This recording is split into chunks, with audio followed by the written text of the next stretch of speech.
Hello, everyone. It has been 7 years. I've not posted. I apologize for that. Life has happened. New location in terms of where I live now, and been playing the guitar off and on since the first video. And I plan on doing a little bit more of these. I've gotten a little bit more advanced as time has gone on. Um, I am now using a different guitar than I did in the previous video. I still have that other guitar, the Seagull. It's at my workplace though right now. So this particular guitar is a Fender Newporter. So it's electric acoustic. And so with that being said, I'm going to kind of jump right in and not fill you all in with my life story. You can kind of revisit the previous video from 7 years ago. Nothing's changed as far as my vision goes. All of that's the same. I'm all the way blind. So with that being said, I wanted to kind of talk about my goal for this particular series and videos and journey, obviously, is to kind of keep you posted and kind of teach you what I've learned as I've kind of gone along in this. To make a long story short, I've had to learn differently than somebody who is sighted, who can see what they're looking at to play their guitar. And in doing so, I've had to figure out what works for me particularly. So everything that I discuss on these videos may not work for you. As I tell people, it's really important to figure out how to be flexible and adaptable, and every individual is going to figure that out differently for themselves.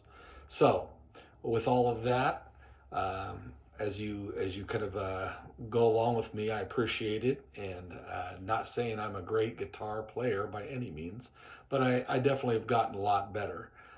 For those who are first time curious guitar players and have no vision or very little vision, it is important that you, again, figure out what works for you as you go along. As I said before, it's not going to be the same as what I do, but also there are some things that I've picked up that are universal that will help and anybody who's attempting to play the guitar. They don't even got to be blind or visually impaired. But so when we're going to start these videos, I'm simply going to tell you kind of what I use to go on and start my day when I'm going to play. I do use an app that works well with voiceover. I have an Apple iPhone, and so I use a tuner program. I can't think of the name of it right now, but I will definitely include that in maybe the next particular video that I do.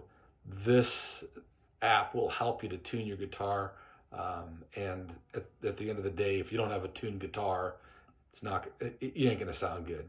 So it's not a perfect program, but it does a pretty darn good job, and maybe I'll do a video exclusively on that program at some point. But for now, it's important to get a program like it, or the one I'm particularly trying to think of that I can't, so that you can tune it with the voiceover, and so that you're sounding good. Now, as far as what I have done is I've figured out on the fretboard, I use memory. So I have essentially memorized where I'm going based upon what I'm feeling on the guitar. So with this particular sixth string, and as I go down the fretboard, obviously the frets are bigger towards the head of the guitar, and I apologize if I don't get all the terminology correct. But the frets get a little closer and closer and closer and closer together. Every guitar is going to be a little different. My Seagull is quite different than this one, so it takes a little bit. But simply getting used to memorizing the distances of the frets is important. So I don't play all the way down the neck of the guitar. I usually stay in one area. I do use a capo. The capo's on the edge. Even though I don't like this capo, it's a capo. So if I want to change up the sound, which is a little more layman's terms for people that don't know the guitar. I can put that capo on a different fret, and the chords sound a little different. I used to use a pick. I no longer do that. I now simply use my fingers to do it. I have been experimenting from anything between actually being able to do scales, or I could do a little quicker. Boy, that wasn't okay. Anyways, so I do the scales, I do little ditties.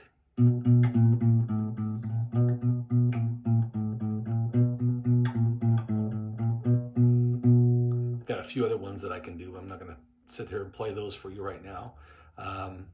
And anywhere between all of those kind of little small things, those little fun little things to do, to I like to do my own little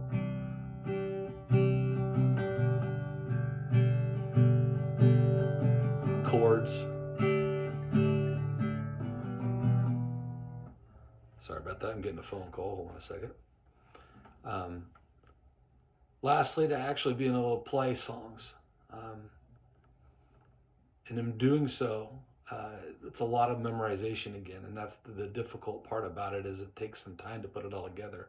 As I mentioned in the very first video, I really had to work at building up the calluses on my fingers to be able to play for longer periods of time. They still kind of get uncalloused a little bit, but have remained pretty stable over time.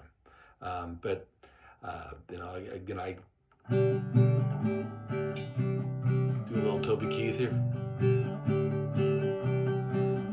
Bet you never heard Marcel do and say, Miss Kitty, have you ever thought of running away? Anyways, I won't go through the whole song, but point being is all this is through memorization, and it'll take time, but if I can do it, y'all can do it.